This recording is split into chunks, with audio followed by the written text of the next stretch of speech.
I, 34M, found out my wife, 32F, has been lying to me for months. I don't even recognize my own life anymore.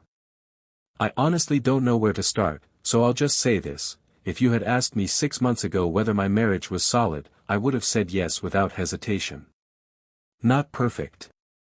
Not some Instagram fairy tale. But solid. Or at least I thought it was. My wife has always had a sharp edge to her.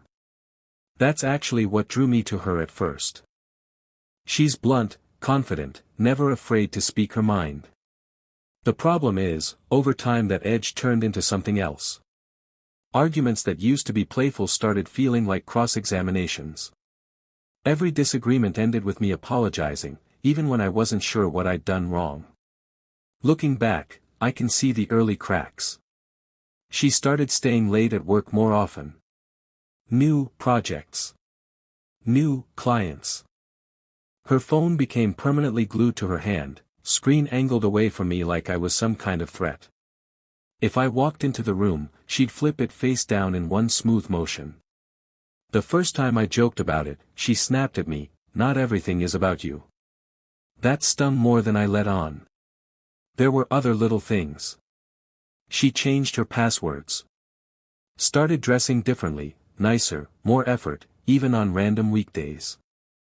Bought new perfume but claimed it was on sale and she'd had it for months. She didn't. I would have remembered. I noticed things about her. I always have. The biggest shift, though, was emotional. She used to tell me everything: office drama, stupid memes, what she wanted for dinner. Suddenly, conversations became surface level. Functional. Cold. If I asked how her day was, I'd get "fine." If I tried to dig deeper, she'd roll her eyes like I was interrogating her. And here's the part that messes with my head: whenever I brought up feeling distant from her, she'd flip it on me. "You're paranoid. You're insecure. You're imagining problems."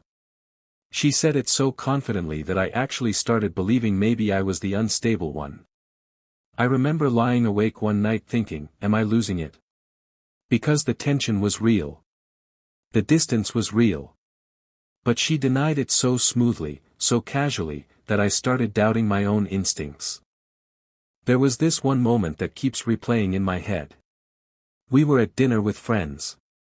She laughed at her phone, this soft, almost shy laugh I hadn't heard in months. I asked what was so funny. She locked the screen and said, "Just a coworker being stupid." The tone was sharp, defensive. Conversation over. But her smile lingered.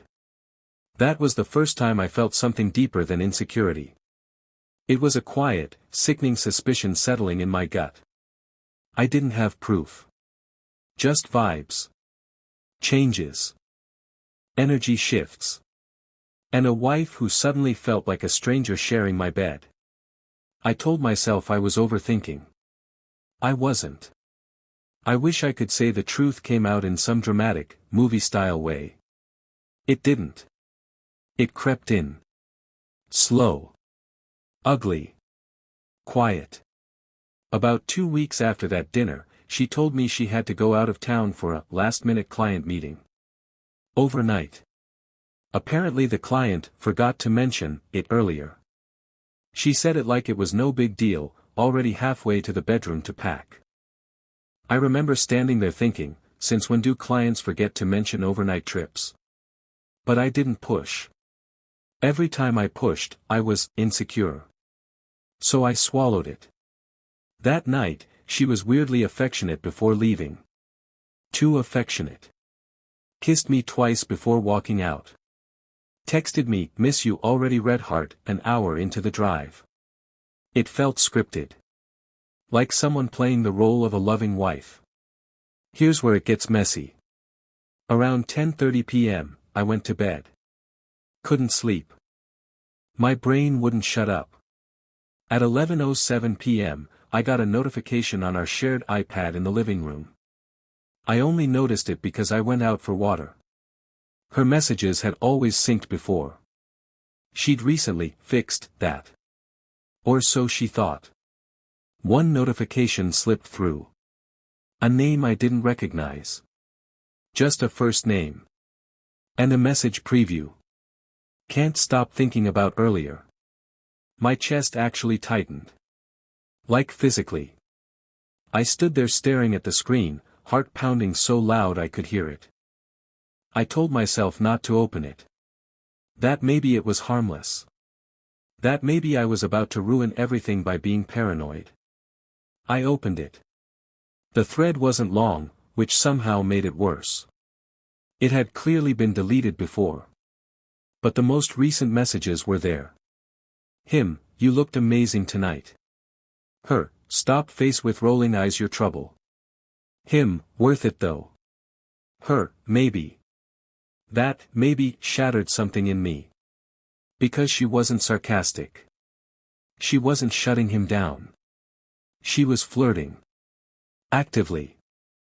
And here's the kicker, she was supposed to be 3 hours away in a hotel. I checked the timestamp. The message about earlier was sent at 10:42 p.m. Earlier, tonight. My hands were shaking. I scrolled up. The oldest visible message was from 9:15 p.m. I'm outside. Outside. Outside where? I checked her location. We share locations for safety. Or at least we used to. It was off. That's when the random pieces started snapping together in the worst way possible. That new client. The overnight trip. The weird affection. The locked phone. The shy laugh at dinner. It wasn't a business trip. She wasn't out of town. She was somewhere nearby. With him. I felt stupid. Embarrassed. Like the last person to realize the joke was on me. And then something happened that I still don't fully understand. Her car pulled into the driveway at 12:03 a.m. She wasn't 3 hours away. She was 10 minutes away. When I heard the garage door start to open, my whole body went cold. I was still standing in the living room, the iPad in my hand, staring at that stupid glowing screen like it might suddenly explain everything. It didn't. It just kept showing her last message, maybe. The door from the garage opened. She walked in casually, keys in hand, heels in the other. She froze when she saw me standing there in the dark. For a split second, just a second, her face changed. Not confusion. Not guilt exactly. More like, calculation. Then it was gone. What are you doing up? She asked, sharp but controlled. I didn't answer right away. I just held up the iPad. Her eyes flicked down to it. I watched the blood drain from her face. And then, just as quickly, the wall went up. Why are you going through my messages? She snapped. That was the first punch. Not, what are you talking about? Not, it's not what it looks like. Just straight to offense. I wasn't, I said. My voice sounded far away. It popped up. On the shared iPad. The one you forgot about. She rolled her eyes. Actually rolled them. Oh my God. You're seriously doing this right now? Doing what? You told me you were 3 hours away, I said. I could feel my heartbeat in my throat. Your car just pulled in. She didn't even hesitate. The meeting got cancelled. I didn't think I needed to give you a play-by-play. At midnight? And the texts? I asked. My hands were shaking now, but I tried to keep my voice steady. Who is he? She laughed. A short, dismissive laugh. Are you serious? He's a coworker. We grab drinks after work. That's it. Drinks? I said. You said you were out of town. It was supposed to be out of town. Plans changed. Every answer came instantly. Too instantly. Like she'd rehearsed it. So you just, forgot to tell me. I asked. I don't have to report every movement to you, she shot back. This is exactly why I don't tell you things. You overreact. Overreact. I felt like I was standing in a house that was actively burning down and she was telling me I was being dramatic about the smoke. I turned the screen toward her. He said he can't stop thinking about earlier. What happened earlier? She crossed her arms. You're reading into it. We flirt. It's harmless. Harmless. You told him he's trouble. It's called banter. You said maybe. She paused. Just a second too long. It didn't mean anything. There it was again. That calm, confident denial. Like if she said it enough times, reality would bend to match her version. Were you with him tonight? I asked. She stared at me. No. Too fast. Look me in the eye and say that. Her jaw tightened. I was with coworkers. Including him. Happy. The goalposts moved. Subtly. First he was just a coworker. Now he was present. But apparently that wasn't supposed to matter. Did you lie to me? I asked quietly. She exploded. Oh my God, this is exhausting. You are so insecure. I can't even have male friends without you spiraling. That's when I realized something that hit almost as hard as the messages themselves. She wasn't panicking because she got caught. She was annoyed that I found out. And in that moment, standing there in our living room at midnight, watching my wife twist words like it was second nature, I felt something inside me crack. Not just trust. Respect. I didn't yell. I didn't throw anything. I didn't storm out. I just felt hollow. That's what scared me the most. She kept talking, fast, sharp, relentless. You're blowing this out of proportion. It was just drinks. You're acting crazy. The word crazy hung in the air like smoke. At some point I realized she wasn't trying to reassure me. She was trying to win. And suddenly I wasn't even part of the same conversation anymore. I was talking about honesty. She was talking about control. I saw the messages, I said quietly. You were flirting.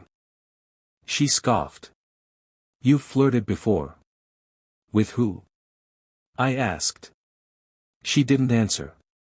Just shrugged. It happens. It doesn't. Not like that. Not secretly. Not at midnight after lying about being out of town. Then came the first real crack in her story. I asked, if it was just coworkers, why was he texting you that he was outside? She froze. Just for a second. I didn't see that message, she said. You replied. Silence. Then, he stopped by to drop something off. At 9 p.m. It was convenient. For who? She slammed her purse on the table. I am not doing this. You're acting like I cheated on you. The way she said it. Like the word itself offended her more than the possibility. And that's when something impulsive took over me. Let me see your phone, I said. Her reaction was instant. No. Not hesitation. Not discomfort. Just a hard, sharp no. Why? I asked. Because you don't get to invade my privacy every time you feel insecure. It wouldn't be invading if you had nothing to hide. Classic line. I know. I hated hearing myself say it. But in that moment, I needed something solid. Something real. She stepped back, clutching her phone tighter. You don't trust me, she said flatly. I don't trust what I'm seeing. She laughed again, that same cold, dismissive sound. Unbelievable. Then she did something that knocked the wind out of me. She walked past me, grabbed her car keys again, and said, I'm not staying here while you interrogate me. And just like that, she left. Again. At 12:47 a.m. I stood there in total silence after the door shut. The house felt different. Bigger. Emptier. I checked her location again. Still off. My mind started racing in ways I couldn't control. Was she going back to him? Was she calling him? Laughing about how paranoid her husband is. I sat on the couch and stared at the wall for what felt like hours. I kept replaying the conversation. Every deflection. Every tiny shift in her story. Every lie layered on top of another. And here's the part that hurt more than the flirting. She never once said, "I'm sorry." Not for lying. Not for hiding. Not for hurting me. Nothing. Around 2 a.m., my phone buzzed. Her. "I can't deal with this right now. We'll talk tomorrow." That was it. No reassurance. No explanation. Just postponement. I didn't sleep. I just sat there in the dark, feeling like my entire reality had tilted sideways. And deep down, in that quiet place you don't want to listen to, I knew this was bigger than just drinks. I didn't go to work the next day. I called in sick, which is ironic, because physically I was fine. Mentally, I felt like I'd been hit by a truck. She came home around 9:30 a.m. like nothing happened. Walked in, set her bag down, kicked off her shoes. Calm. Composed. Almost bored. I was still sitting on the couch where she left me. She looked at me and sighed. "So are we going to be adults about this?" Adults. I had been up all night questioning my entire marriage, and she wanted to be adults. "Where did you go?" I asked. "To clear my head," she said flatly.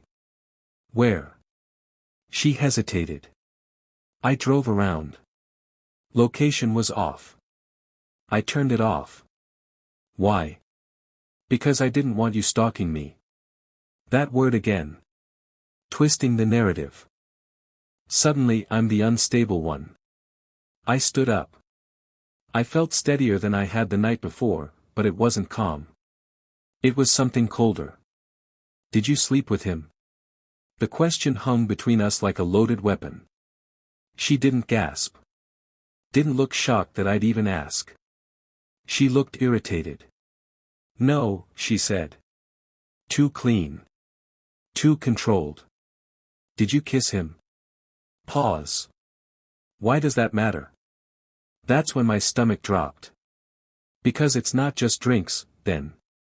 She ran her hand through her hair and started pacing. "You're trying to corner me. This is exactly what I mean. I'm asking you a direct question. And I told you no. You didn't answer the second one." Silence. Then she said it. "It was just a kiss." Just. Like it was a typo. Like it slipped and meant nothing. My ears rang. I actually had to sit back down. "When?" I asked, and my voice barely sounded like mine. "Last night."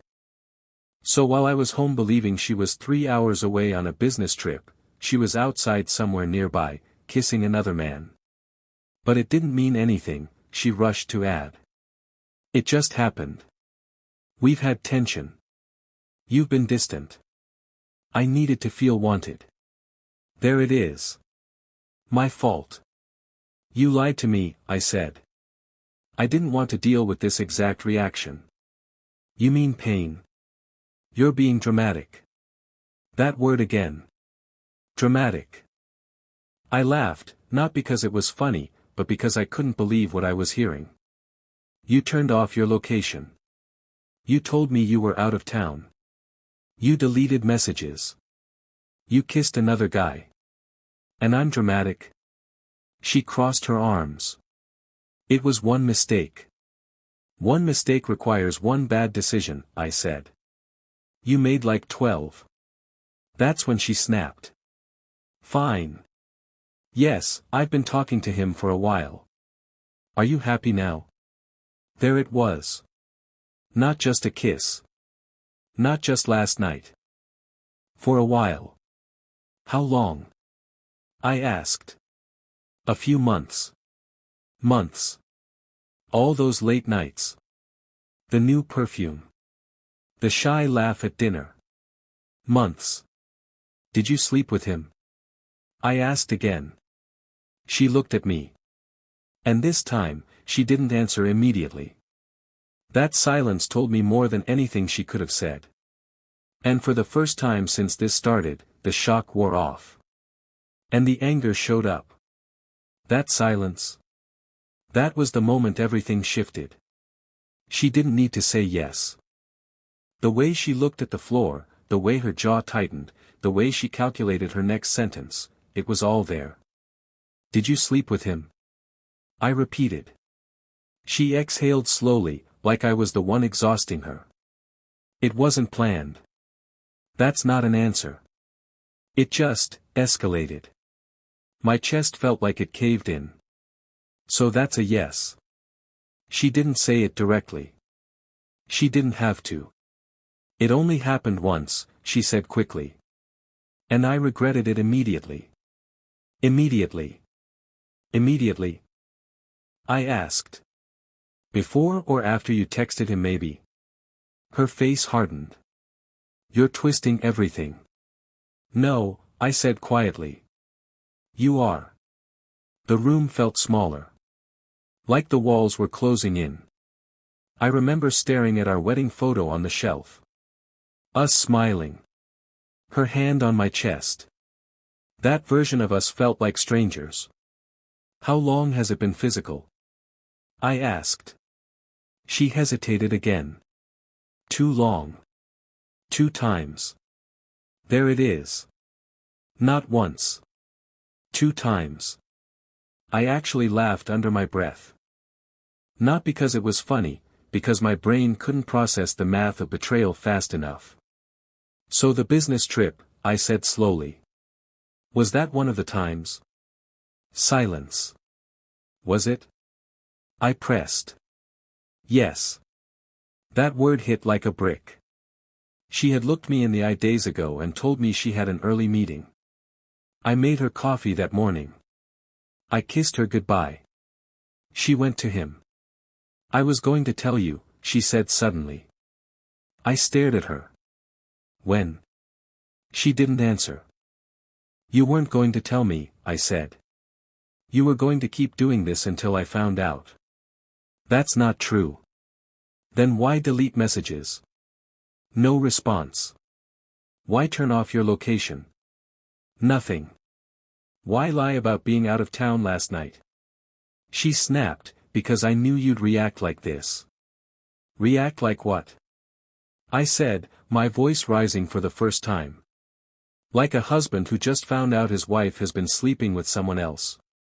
She flinched at that. Finally. But even then, instead of apologizing, she doubled down. You haven't exactly been perfect, she shot back. You've been distant for months. I've been working. Supporting us. You've been emotionally unavailable. And your solution was to sleep with another guy? You don't get it, she said, shaking her head. He listens to me. That sentence gutted me more than the sex. He listens to me. I've been here. Every day. For years. And some random guy gets to swoop in and suddenly he's the one who listens. I felt anger boiling up, but underneath it was something worse. Humiliation. I pictured them together. Her laughing that soft laugh. Her giving him the attention she used to give me. My mind filled in gaps I didn't want filled. Do you love him? I asked. She looked shocked by that one. No. Too quick again. I don't know, she amended. And there it was. The final crack running through what was left of my marriage. Because not knowing is worse than no. And in that moment, I realized I wasn't just competing with another man.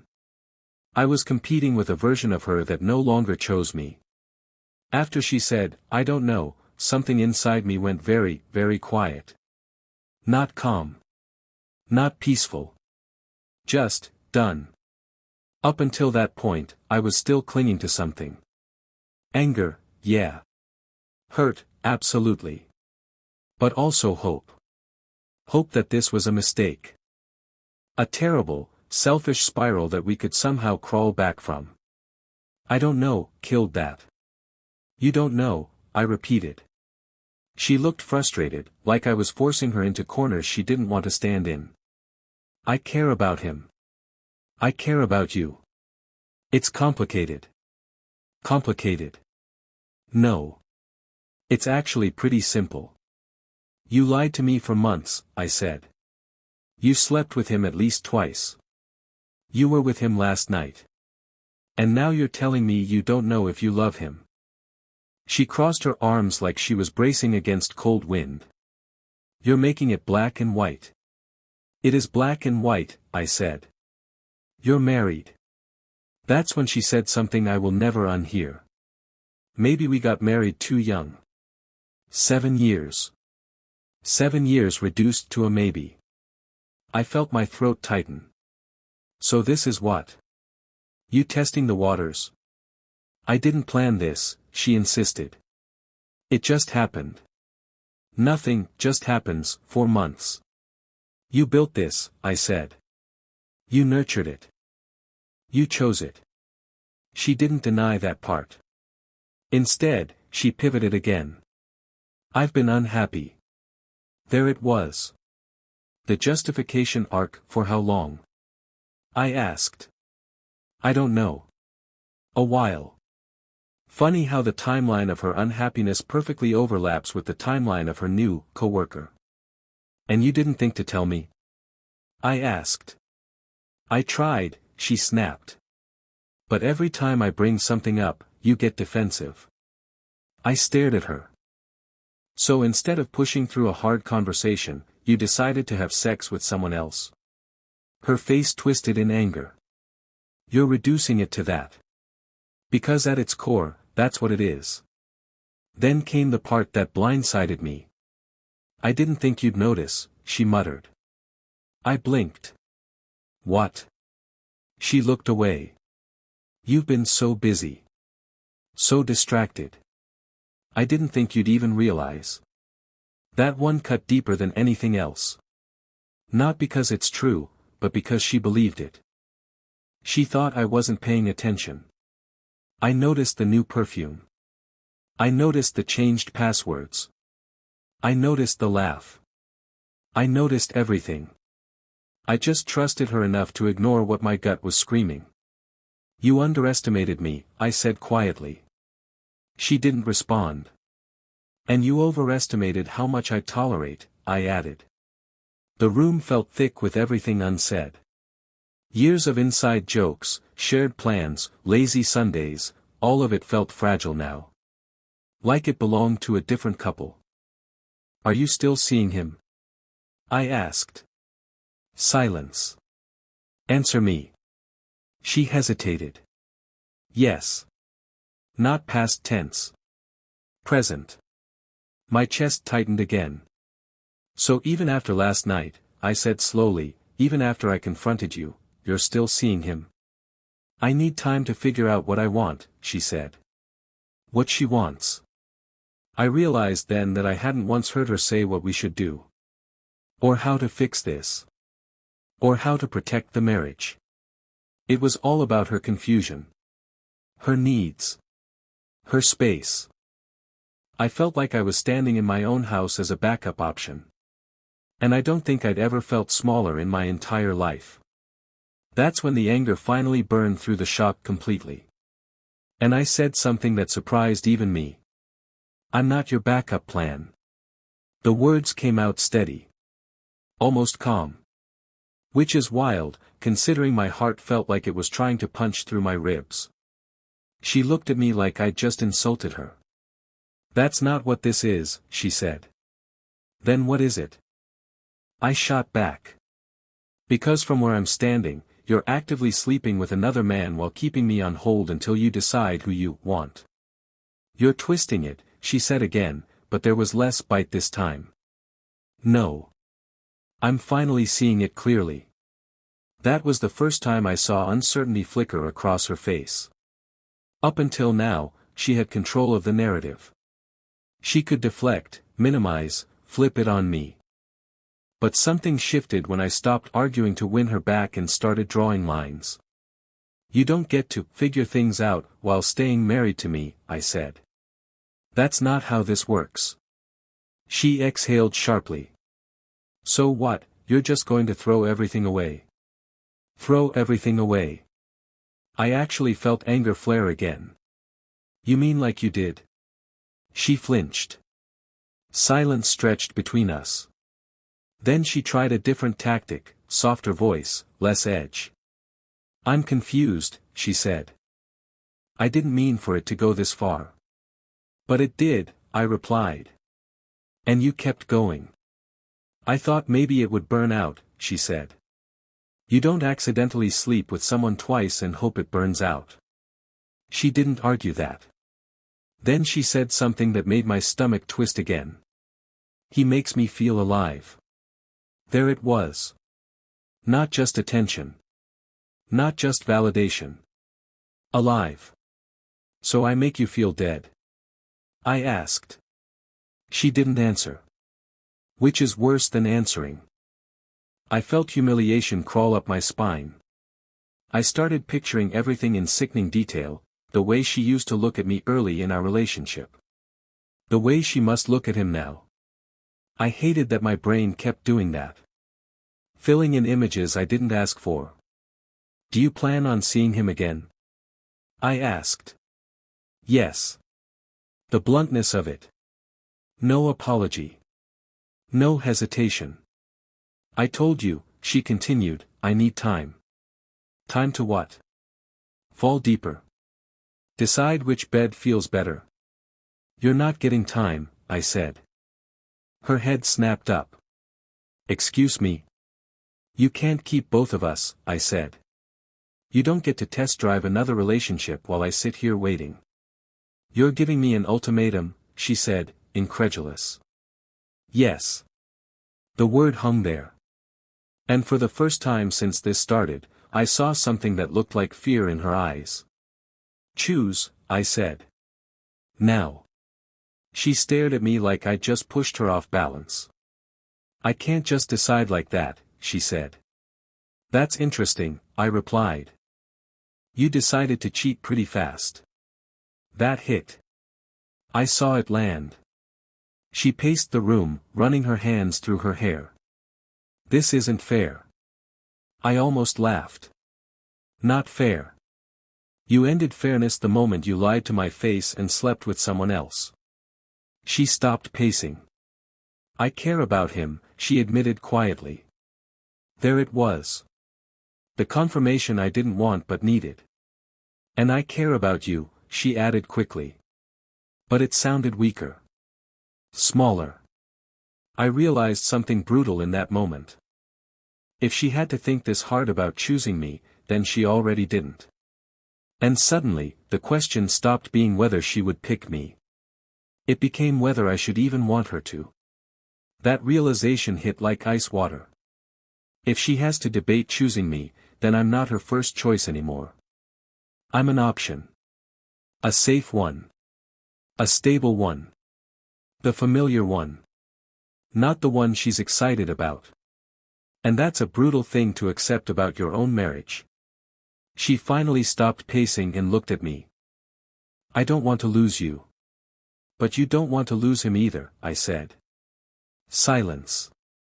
That silence answered everything. I felt something inside me shift again, not explosive anger this time. Something colder. More grounded. Like the part of me that still had self-respect was slowly waking up. You've already lost me, I said quietly. Her eyes widened. Don't say that. Why? Because it makes it real. You're overreacting. There it is again. The script. The minimization. You slept with someone else, I said. You're still seeing him.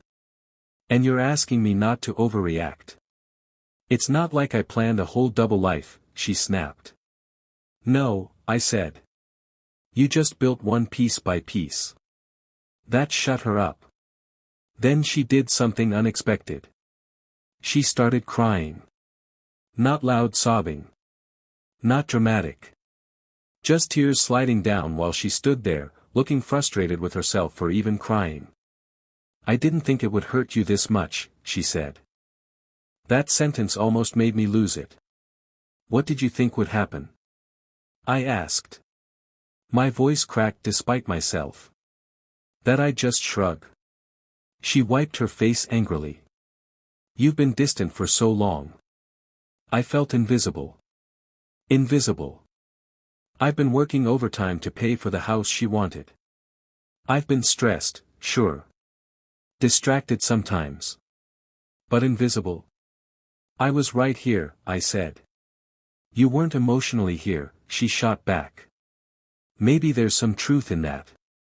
I'm not perfect. I know I shut down when I'm overwhelmed. I know I'm not always expressive. But you know what I didn't do?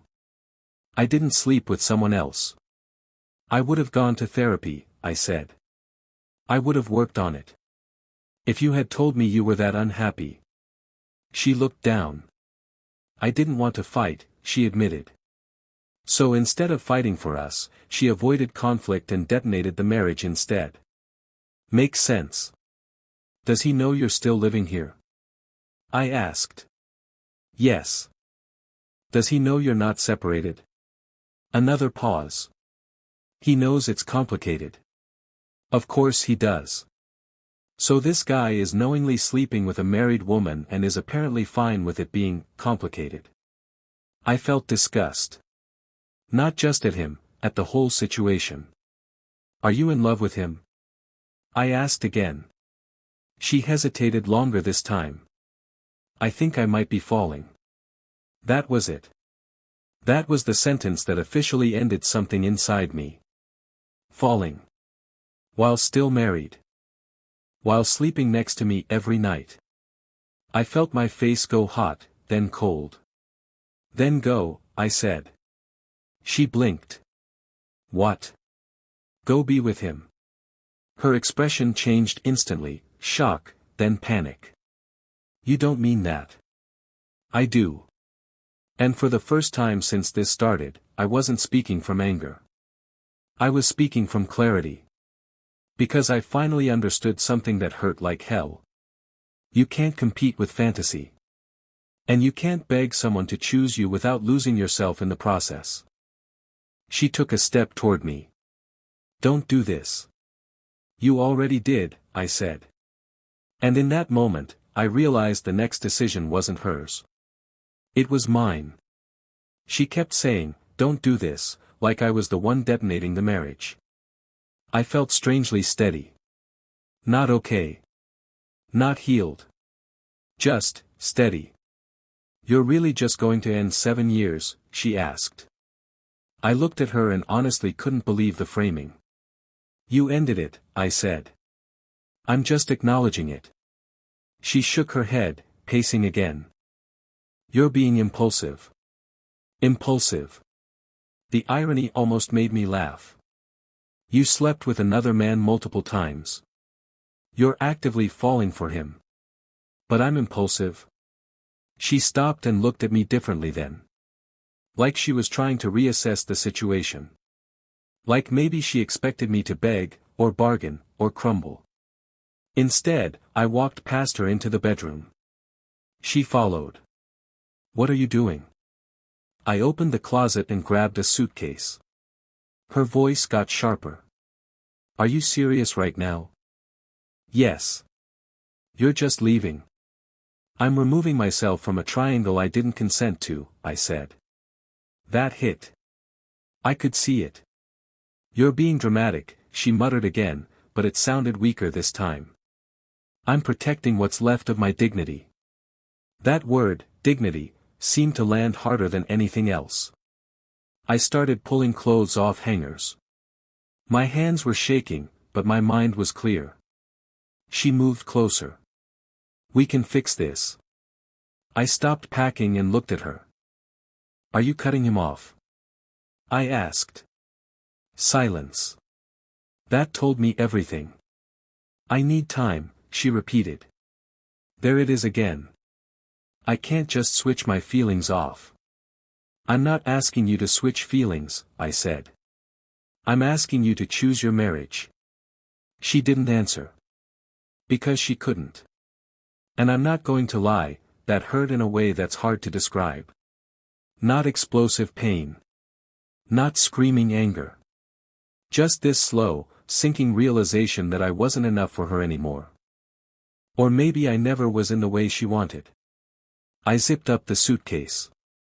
She stood there, arms wrapped around herself now. You're really leaving? She asked again, softer. For now, I said. I need space. And you need to decide what kind of person you want to be. She flinched at that. You're not perfect either, she said quietly. I know, I replied. But I didn't betray you. That shut the room down. I grabbed my bag and walked toward the door. Every step felt surreal. Like I was watching someone else's life unfold. Right before I reached the handle, she said my name. I turned. There were tears in her eyes again. I didn't mean for this to happen. And for a split second, a dangerous split second, I almost felt protective of her. But then I remembered the deleted messages. The lies. The turned-off location. I think I'm falling. You meant every step that led here, I said quietly. And then I walked out. When I got into my car, I just sat there gripping the steering wheel. The house looked the same.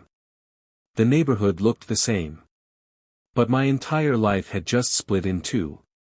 And as I drove away, one thought kept repeating in my head. If she calls him tonight, I'll know exactly where I stand.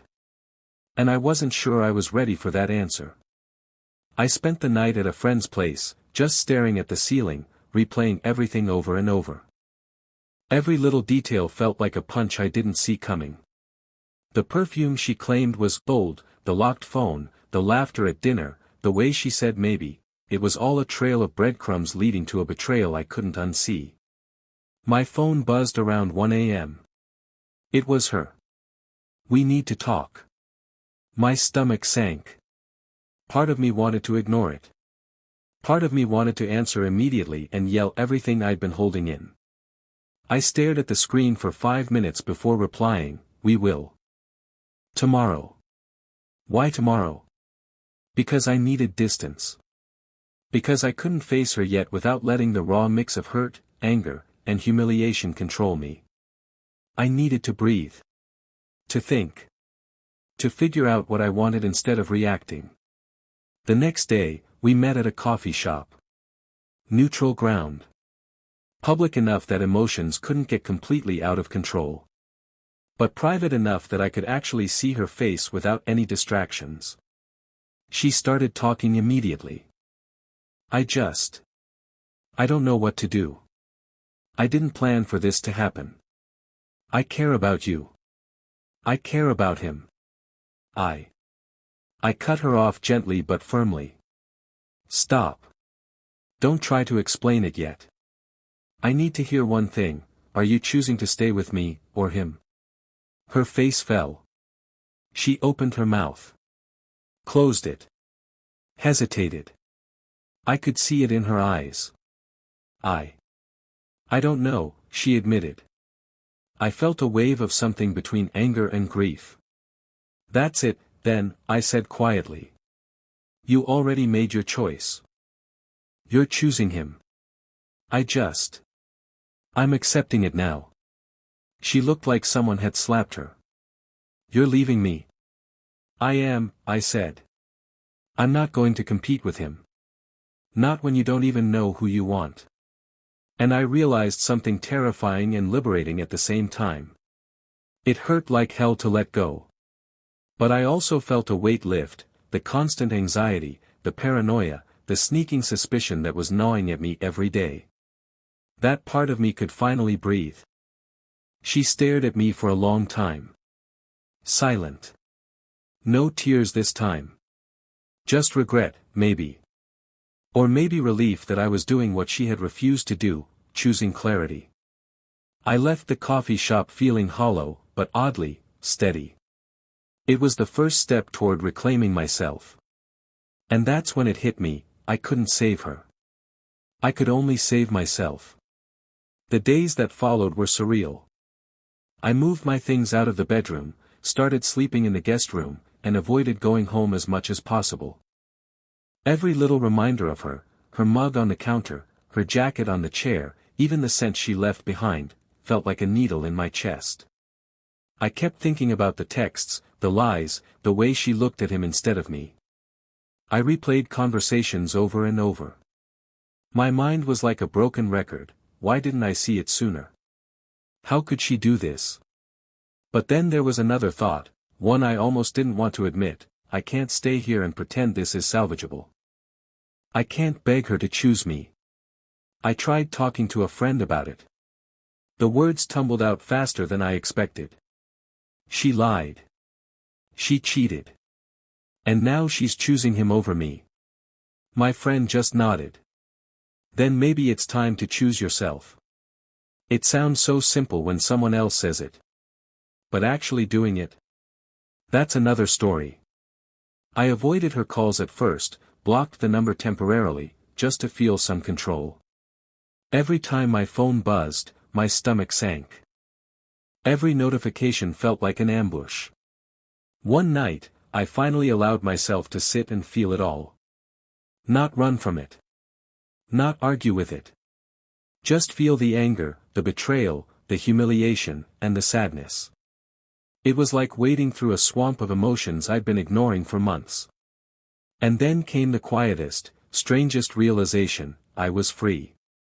Free from lying, free from paranoia, free from constantly questioning everything I saw and heard. It didn't feel happy. Not yet. It felt raw. Painful. Exposed. But it felt honest. For the first time in months, I didn't have to second-guess her words.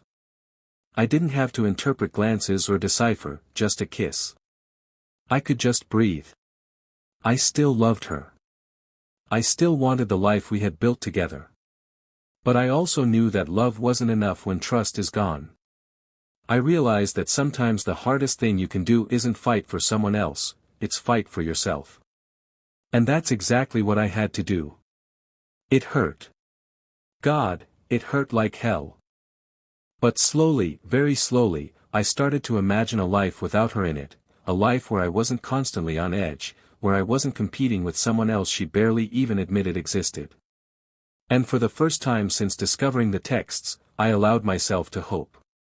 Even if it was just a tiny, fragile hope. A few weeks passed, and the reality of the situation started to settle in. The house felt different, emptier, quieter. Every corner reminded me of her, but the sharp sting of betrayal dulled just enough for me to breathe without my chest tightening. I started focusing on small things for myself, getting back into running, catching up with friends, even reorganizing my workspace at home. It felt absurdly mundane, but it helped. I realized I had been living on autopilot for a long time, putting her first, excusing her behavior, and ignoring my own needs. I tried to process my emotions in more concrete ways. Journaling. Talking to a therapist. Writing down what I felt, what I deserved, and what I wasn't willing to accept anymore. One day, I went back to the house while she was out. I sat in the living room, stared at the couch where we used to watch TV together, and just let myself cry. Not because I wanted her back, but because I needed to release the anger and hurt I'd been carrying. It hit me how much I tried to rationalize her lies before. How many times I told myself she was stressed, distracted, or that I was overreacting. All of it was me trying to protect her instead of protecting myself. I remembered one night in particular, lying awake, replaying her laugh at dinner, that soft, shy laugh that had been meant for him. I finally let myself admit that it wasn't just cheating that broke me. It was the shift in how she saw me. How I wasn't enough to hold her attention, affection, or love anymore. That thought hurt worse than anything else. But as I sat there, I also realized something powerful: I was still here. I still had my dignity. I still had my life ahead of me. And I had the capacity to rebuild myself, stronger, wiser, and more aware of what I deserved. I knew I'd always carry scars from this, but maybe that was okay. Maybe the point wasn't to erase them, but to let them remind me never to let someone make me feel invisible again. I started thinking about boundaries, about self-respect, about how to prevent myself from falling into this kind of situation in the future. And slowly, that little spark of clarity turned into determination. I wasn't angry all the time anymore. I wasn't numb either. I was awake. And that, in itself, felt like a kind of victory. A month after the confrontation, things finally reached a kind of uneasy equilibrium. She had moved out temporarily to figure things out, though it was obvious she was still seeing him. I didn't stalk her. I didn't call. I didn't text. I let her go, and in doing so, I finally gave myself permission to stop obsessing over her choices. It was surreal how freeing it felt. I wasn't constantly on edge, wondering if she was lying, checking messages, or reading into every little glance. I was living my own life again. Friends noticed the change, even if I was still a little quiet about it. One friend said, "You're not bitter, you're just awake." That stuck with me. Because it was true. I wasn't carrying her betrayal around anymore as a weight to punish myself. I was just seeing it for what it was. And seeing myself clearly, too. I started setting boundaries. I blocked her number temporarily, changed shared passwords, and got my own place in part of the house. Every action was small but deliberate, reclaiming space, reclaiming control. Some nights I still think about her. About the laughter, the closeness we used to have, and the sharp edge that made her so magnetic at first. But now it's tempered by the memory of the betrayal, the lies, and the disrespect. Those memories aren't painful for no reason, they're lessons. I realize that love alone isn't enough to sustain a relationship. Trust and respect are what matter. And when those are gone, no amount of nostalgia or longing can rebuild them. I've started dating again casually, not to replace her, not to prove anything, but to remind myself that I am worthy of honesty, loyalty, and someone who chooses me fully. And honestly, it feels lighter. Like I've been carrying a backpack full of stones, and finally set it down. The hurt will linger, scars will remain, but I've learned how to move forward without letting it define me. I know it sounds cliché, but it's true. Sometimes the hardest breakups aren't about who leaves, but about realizing that the person who left you mentally and emotionally had already left long before the physical act. And that realization, it's painful. But it's also freeing. I finally understand that I can't save someone else. I can only save myself. And maybe that's the most important lesson of all. Looking back now, I can see the whole thing with a little more clarity, though the sting of betrayal never fully disappears. I've learned that trust is fragile, and once it's broken, it can't just be patched over with apologies or, "I didn't mean to." Lies, cheating, and emotional betrayal change the entire foundation of a relationship. Here's what I want anyone in a similar situation to know. 1. Listen to your gut. That quiet, nagging suspicion that something's off. It usually isn't paranoia. Don't ignore it. 2. Don't minimize your feelings. If you're hurt, confused, angry, feel it. Sit with it. Journaling, therapy, or just talking to a friend helps more than you think. 3. Boundaries are everything. If someone betrays your trust, you get to decide what's acceptable from that point forward. You don't owe them another chance. 4. Love alone isn't enough.